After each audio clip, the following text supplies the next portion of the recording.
Jumlah kasus COVID-19 di Indonesia mengalami peningkatan selama 1 pekan terakhir. Menteri Kesehatan memprediksi penambahan jumlah kasus harian semakin bertambah hingga akhir Juli mendatang. Apa yang patut diwaspadai? Bergabung Muhammad Syahril, juru bicara Kementerian Kesehatan Republik Indonesia, dan juga Prof. Zubairi Jurban, Ketua Satgas Penanganan COVID-19 ID. Selamat malam Dr. Syahril dan juga Prof. Berry.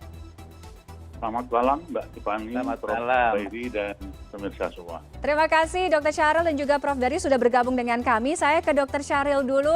Dokter, kasus COVID-19 trennya mengalami peningkatan dalam 1 minggu terakhir, kemudian juga Jakarta menjadi penyumbang tertinggi dari kenaikan kasus ini. Kenaikan disebabkan oleh kemunculan 2 subvarian baru, dokter, atau bagaimana perkembangannya? Ya, terima kasih ya. Memang tanggal 16 yang lalu naik ya, kemudian turun lagi ya, kemudian hari ini naik lagi. Jadi ada fluktuasi naik turun, tapi semuanya sudah di atas 1.000 ya. Memang Jakarta penyumbang yang terbesar, hari ini ada 686 kasus ya. Memang seperti sebelumnya, yaitu dengan lonjakan Delta maupun Omicron, semua kenaikan ini ditandai adanya subvarian baru. Untuk Omicron saat ini sudah ditemukan subvarian baru BA4 maupun BA5. Di dunia pun semua negara itu melaporkan kenaikan kasus karena memang adanya faktor varian ataupun subvarian baru. Begitu, Mbak. Oke, dari ambang batas aman WHO, Jakarta sekarang ibu kota masuk dalam kategori sebenarnya tidak aman dengan adanya kemunculan 2 subvarian baru ini. Sebenarnya Dr. Syahril, apa sih yang harus diwaspadai dengan kemunculan 2 subvarian baru ini dari karakteristiknya, kemudian fatalitas kasus? Ya, tapi kami sampaikan bukan kondisi tidak aman ya. Secara nasional kita masih terkendali karena laju penularan masih di bawah 1%, kemudian positivity rate masih di bawah 5%, hospitalisasi juga di bawah 5%, dan kematian juga di bawah 3%. Artinya walaupun ada kenaikan kasus, ya tapi tetap indikator-indikator yang lain itu masih aman. Tetapi kita harus tetap waspada. Kenaikan kasus ini memang salah satu faktor penting, yaitu adanya subvarian baru. Nah, untuk itu kita tetap menjaga bagaimana agar kita bisa mengendalikan penambahan kasus ini, maupun kita juga menjaga jangan sampai tingkat hospitalisasi itu semakin naik, sehingga tidak banyak orang yang sakit, dirawat di rumah sakit, dan juga akan menekan angka kematian.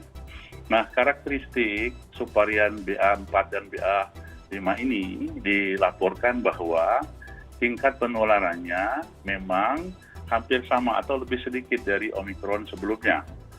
Dan dilaporkan juga tingkat keparahan atau beratnya penyakit yang ditimbulkan itu lebih ringan dari Omicron sebelumnya. Jadi kita harus tetap tenang, jangan panik walaupun waspada, karena walaupun nanti angkanya menaik, tapi kita berharap tidak banyak yang dirawat di rumah sakit atau tidak sampai banyak yang meninggal.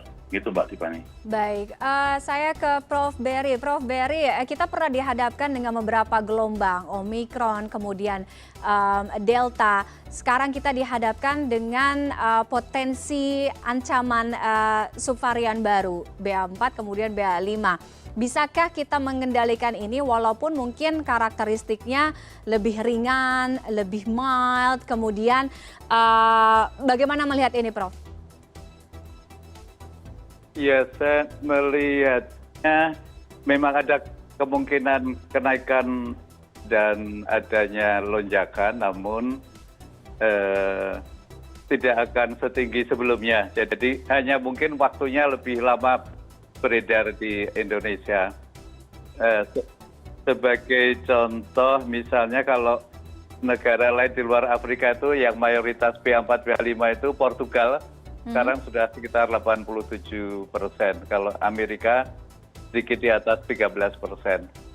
Jadi kemungkinan Indonesia naik ada, namun tolong diingat walaupun kita naik, namun kita masih kalau di urutan dunia masih nomor 40 sekian, 44 lebih tepatnya, dan masih jauh di bawah Malaysia, Singapura, New Zealand, Korea, Jepang, Australia, Korea Utara maupun Taiwan. Jadi di antara negara-negara tetangga banyak yang jauh lebih tinggi dari kita. Tapi itu juga suatu peringatan buat kita, artinya bisa masuk dari negara tetangga dengan lebih cepat, walaupun sekarang sudah ada di Indonesia. Iya, artinya kita tidak boleh terlena walaupun kita ada di urutan atau ada di posisi 40 sekian, bukan berarti kita tidak bisa ada di peringkat atas kalau kita tidak menjaga pengendalian, menekan laju penularan, tidak meningkatkan protokol kesehatan, begitu kan Prof. Berry? Iya, benar. Oke, Prof, kalau ini memang diprediksi atau dilihat mungkin potensi ancamannya tidak akan setinggi Delta dan Omicron. Tapi kalau kita berbicara mengenai subvarian, memang dari ketika awal pandemi diprediksi akan banyak munculnya kemunculan dari subvarian dari COVID-19 ini. Artinya bagaimana melihat hal ini? Memang subvarian adalah hal yang memang tidak bisa terhindarkan, kemudian atau potensi penyumbang ini bukan hanya subvarian sendiri, karena memang masyarakat yang terlalu terlena dengan pelonggaran, kemudian sehingga tidak kembali disiplin menegakkan protokol kesehatan.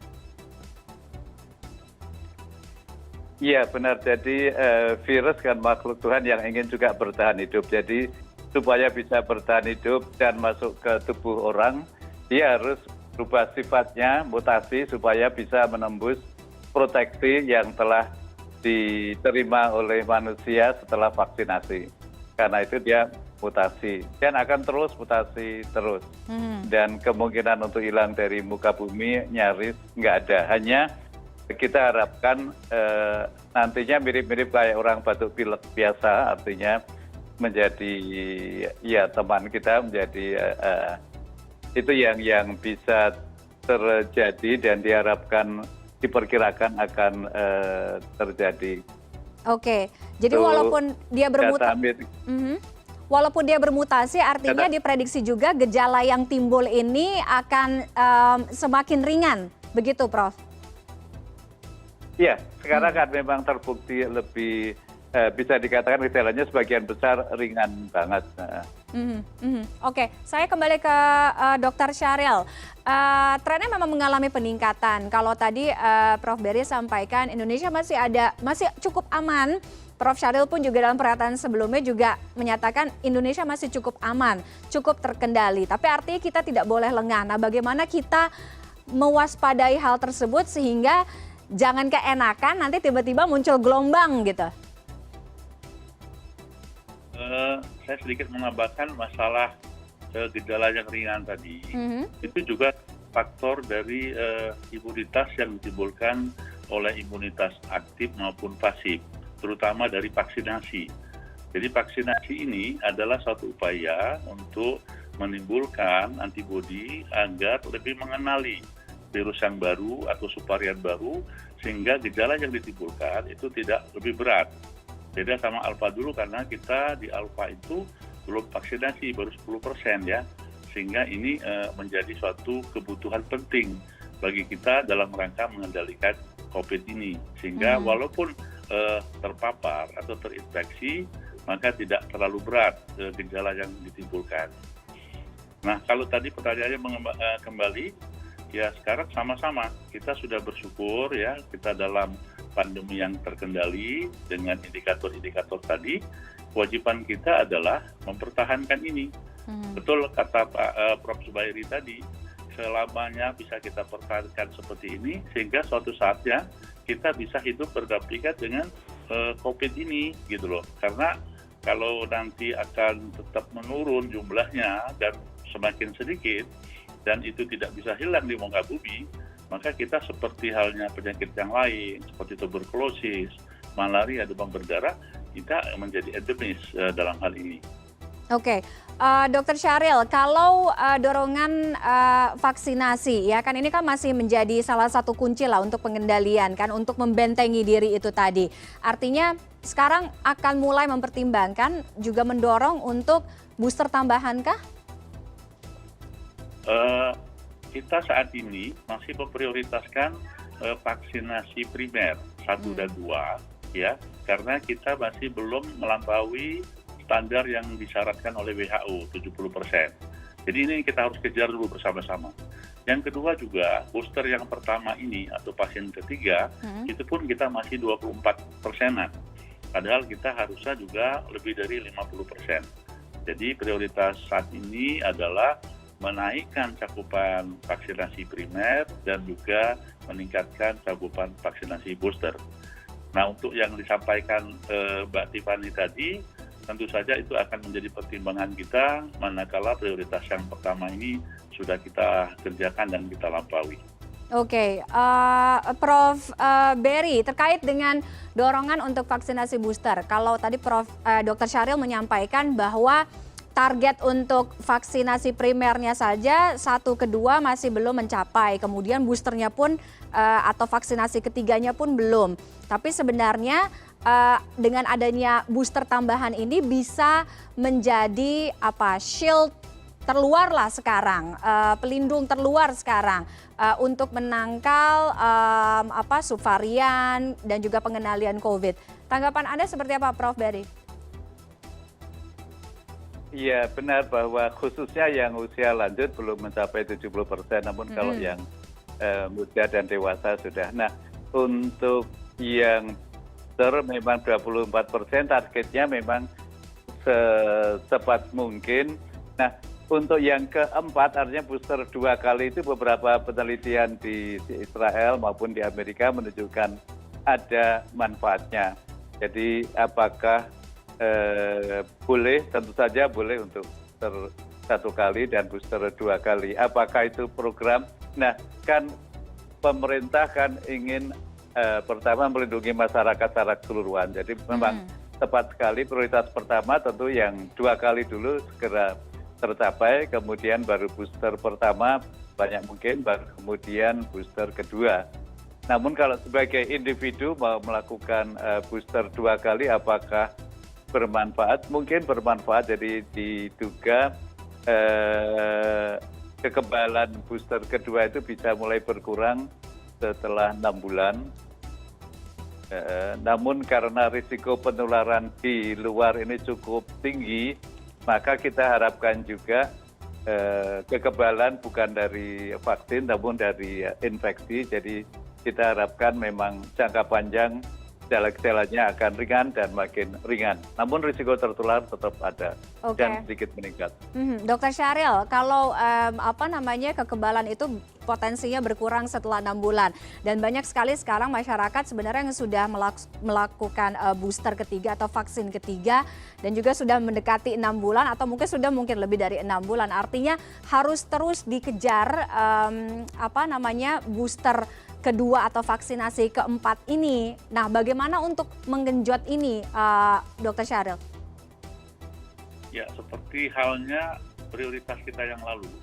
Begitu kita vaksinasi 1, vaksinasi 2, ternyata kita harus membutuhkan booster, terutama untuk orang-orang yang punya risiko, lansia, tenaga kesehatan, ya, dan kemudian yang berkomorbid.